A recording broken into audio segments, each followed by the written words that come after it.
මම ඔය කඩුවෙල පින්කමකට වැඩිය එක මහත්තයෙක් මස් මාළු බිත්තර වර්ග 7-8ක් ගෙනල්ලා අපි හව මොකටද ඔච්චර මිනිස්සයා කියනවා හාමුදුරුවනේ වළඳන නොවළඳන එක හාමුදුරුවන්ගේ වැඩක් දෙන එක මගේ වැඩක් බලන්න ඒක දීලා ඉවරයි දැන් දංගෙවල් වල කියනවා නේද අපේ අම්මලා මේක දිහා නම් බලලවත් නැහැ කියලා මාළුවක් පිනියක් පෙන්නලා ඒක හිත සෞතු වෙනවා එහෙම නෙවෙයි ඒක උයනකොටම දීලා ගන්න එතකොට ඉවරයි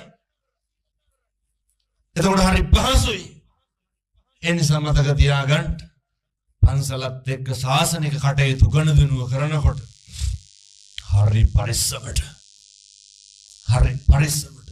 මෙහෙම දේශනා කරන්නට හේතුව තමයි එක වචනකින් මේ සංසාරේ අතංගේ නැති වෙන්න පුළුවන් අතුරුදහන් වෙන්න පුළුවන් මේක දිග්ගැස්සෙන්න පුළුවන් නිසා ඊළඟ කාරණේ නත්ති මේ සරණං අඤ්ඤං බුද්ධෝ මේ සරණං වරං වෙනතුනේ ඔය බුද්ධවත කියන එක හරියට කරන්න ඔය මේ අම්මලා තාත්තලා ගෙහින් තියනවා දලදා මාලිගාවට අර පුලුම් පුරවලා ඉන්නේ ඇතෙක් මොකද්ද යතාගේ නම රාජයත ඔය නුගවල නිලමේ දියවඩන නිලම වෙලා ඉන්න කාලේ පින්නත්නේ රාජයත දැන් කොවින්ස් හෝටලේ ඉස්සරහින් පෙරහැර ගෙවිදින්න තියෙනකොට මේ උස්සපු කකුල බිමින් තියන්න නැතුව බලාගෙන ඉන්නවා. ඇත්ගොව 10ක් 15ක් විතර ඇවිල්ලා දැන් ඇතා මෙල්ල කරන්ට බැලුවා ඇතා කකුල බිමින් තියන්නේ. එක නොහික්මුණු දඩබ්බර ඇත්ගොවෙක් ඇවිල්ලා ඇතාගේ කනට හෙන්ඩුව දාලා මේ කනේ එල්ලෙනවා. කන ඉරාගෙන වැක්කිරෙනවා. කනේලේ ඇස්වල කඳුළු ඒත් ඇතා කකුල බිමින් තිබ්බේ නැහැ. නිලමේ ඇවිල්ලා බලනකොට අලියාගේ ඇඳුම අයින් කරලා බලනකොට දලදා කරඬුව බැඳලා තිබ්බ රන්සිවිගේ ලොක් එකක් බුරුල් වෙලා. මේ ත්‍රිසං සතා දන්නවා උස්සපු කකුල බිමින් තිබ්බොත් මොකද වෙන්නේ? දලදා කරඬුව බිම වැටෙන්න පුළුවන්. තිබ්බේ නැද්ද කනට හෙන්ඩුව දාලා අදිනකොට කකුල බිමින් තියන්න තිබ්බා. එහෙමයි ත්‍රිසං සත්තු තථාගතයන් වහන්සේට ගරු කරපු හැටි. මතකද දැන් අවුරුදු 21කට විතර කලින් සුනාමිය ආවා. කොන්ක්‍රීට් ගොඩනැගිලි උගුල්ලාගෙන ගියානේ නේ. එක තින්ත පතුරක් ගැලවෙච්ච බුදු පිළිමයක් තිබ්බා. බුදුහාරන්ට ස්වභාව ධර්මයේ ගරු කරන විදිහ අපි එහෙම කරනවද? තථාගතයන් වහන්සේ ගැන තියෙන්න ඕනේ නත්ති මේ සරණං අඤ්ඤං බුද්ධෝ මේ සරණං වරං. අපිට අපේ බුදුහාමුදුරුවන්ගෙන් තොර සරණක් නැහැ. නිරන්තරයෙන් තථාගතයන් වහන්සේ හදවතේ වැඩ ඉන්නවා කියන සිතුවිල්ලෙන් තමයි කටයුතු කරන්න ඕනේ. ඊළඟට උන්වහන්සේ දේශනා කරපු ධර්මය තථාගත බුදුහාමුදුරුවෝ ගන්නපු දේශනා ඔය මරණානුස්සතිය මොහොතට වඩන්න. ජීවිතේ මොන තත්වයක හිටියත් අම්මේ තාත්තේ කාලයක් යනවා අපිට ජරාවටපත් වෙන්න.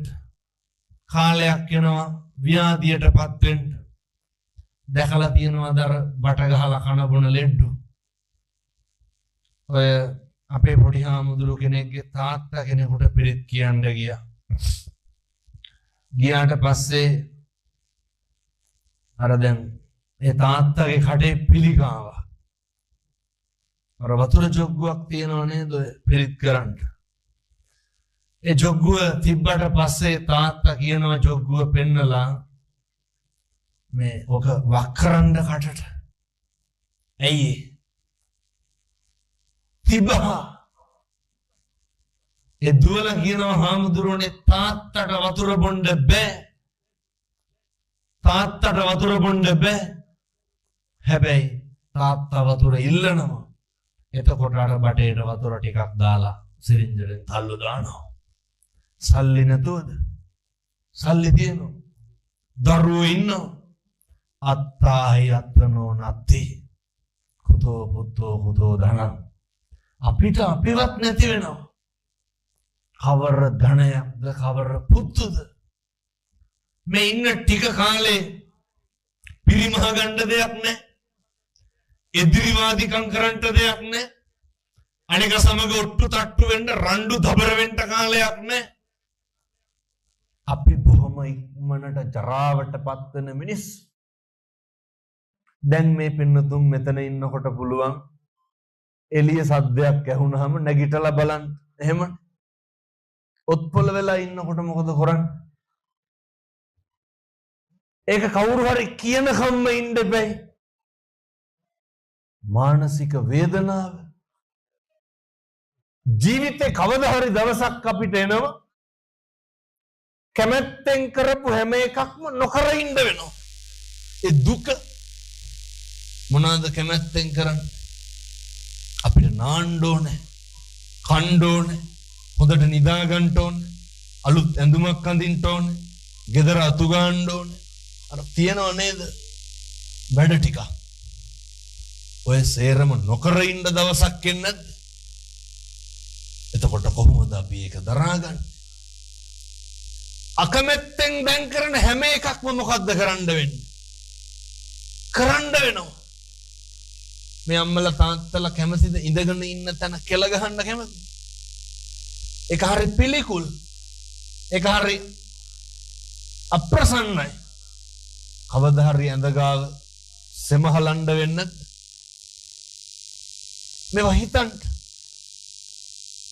කවදාවත් මේ පුදුම පිරිසුදුවට හිටපු අපි නාන්න නැතුව ඉන්න වෙන්නද?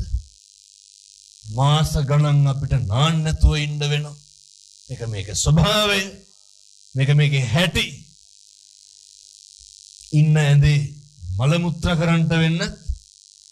මල මුත්‍රා කරන්නට වෙනවා. මේක තමයි මේකේ ස්වභාවය.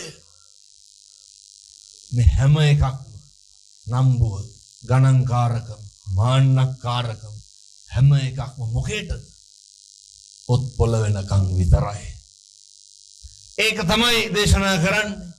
ඉන්න ජීවත් වෙන ටික කාලය තුල තුප්තියෙන් කටයුතු කරන්න.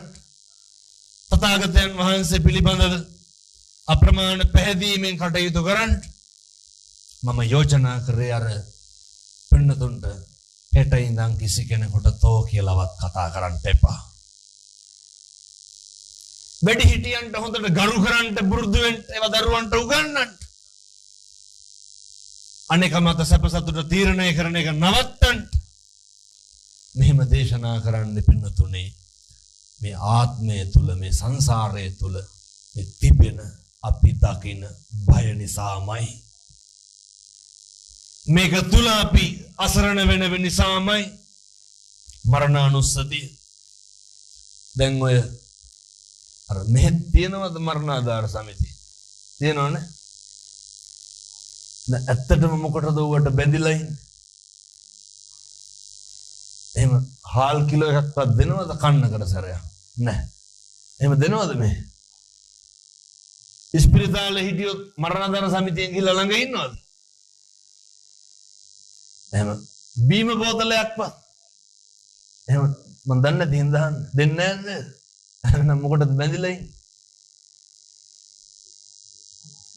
ඇත්තටම යන්නේ. අතෝ කියේ පෙට්ටියට සල්ලි දෙනවා කියලා. අනේ මරුණට පස්සේ කරවල දාලා විසික්කත් අපිට මොකද? ඉන්න කනුත් කාටද කඹරන්නේ? අපි මරුණහමත් ඒක ආයෝජනය කරලා මැරෙන්නේ. මගේ මල ගෙදර අපූර්වට වයසක අම්මලා තාත්තලා දරුවන්ට කියනවා මේ තොපි ඕන්නේ සමිතියෙන් කරනවා කියලා. ඒක පේනවා වගේ හරියට. වෙන දෙයක් දන්නෙත් නැහැ. මතක තියාගන්න ඔය මල ගෙදරක එහෙම ගිහිල්ලා ඔය කියන්නේම නෑ මිනිහ දිහා බලාගෙන hina වෙච්ච ගමන් ඉන්නේ කියලා. කියන්නේ නැද්ද එහෙම? අපූර්වට මල කඳ දිහා බලාගෙන කියනවනේ මේ බුදිය ගත්තා වගේ කියලා. මොන මරණානුස්සතියක්ද? හොඳ මරණානුස්සතිය වඩන්න. ඒ මලගෙවල් කානිවල් වගේ කරගන්න එපා. දැකලා තියෙනවද සමහරක් මිනිවල ෆෑන් දෙක ගානේ දාලා තියෙනවා. අය මේ දඩි දානවා කියලාද? මොකටද එහෙනම්? අර බල්බ් බෙල් ඔතලා තියෙන්නේ. මරිච්ච ගමන් අම්මගේ තාත්තගේ මෙට්ටෙත් එක පුච්චනවා. ඇයි? ජරාව අපිරිසුදු විස බීජ කියලා. අර මිනිහ ගෙනල්ලා තියාගෙන පවුඩරුත් ගන්නවනේ එහෙම කරනවනේ ඔළුව පීර ඉන්නවා. ඉන්නකම් සුමාන ගානකින් නාවල නැහැ. මතක තියාගන්න ඔය මරණයෙන් පස්සේ කරන සංදර්ශනවලට වඩා ජීවත් වෙලා ඉන්න කාලය තුල හොඳට බලාගන්න. එහෙම නැත්තම් අපි ඒ මලගෙවල් වලට ගිහිල්ලා මේක තමයි අපිටත් වෙන්නේ කියන එක හිතන්න. දැන් මේ අම්මලා තාත්තලා ආස නැද්ද? ජීවත් වෙලා ඉන්නකොට දරුවෝ ඇවිල්ලා ඔළුව පීරනවට කැමති නැද්ද? මොකද පීරන්නේ? ජීවත් වෙලා ඉන්නකොට ඇවිල්ලා නාවලා පවුඩර් ගන්නවට කැමති නැද්ද? ජීවත් වෙලා ඉන්නකොට ඇවිල්ලා කාමරේට සිවිලින් නැත්නම් ඉදිරියටවත් ගන්නවට කැමති නැද්ද? අර මරුණාම වියනුත් බඳිනවා, ඇද්දලත් පූට්ටු කරනවානේ. බලපුත් අදිනවා, පහනුත් පත්තු කරනවා. මොකේදද? මිනියට. අය නමවත් කියනවද ඊට පස්සේ? මරුණාම මේවා බලලා තේරුම් ගන්නට.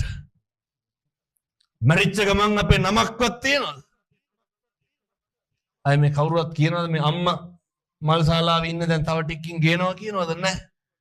මිනිය ගේනවා කියලා කියන්නේ. මිනිය වලලනවා කියලා කියන්නේ. මිනිය ගෙනාවා කියලා කියන්නේ. ඔය ටික කරගන්න තමයි අපි මේ ඔට්ටු වෙන්නේ. ඔය ටික කරගන්න. ඒ නිසා මේවා තථාගතයන් වහන්සේ දේශනා කරපු විදිහට දකින්න විමසන්න පුරුදු වෙන්න.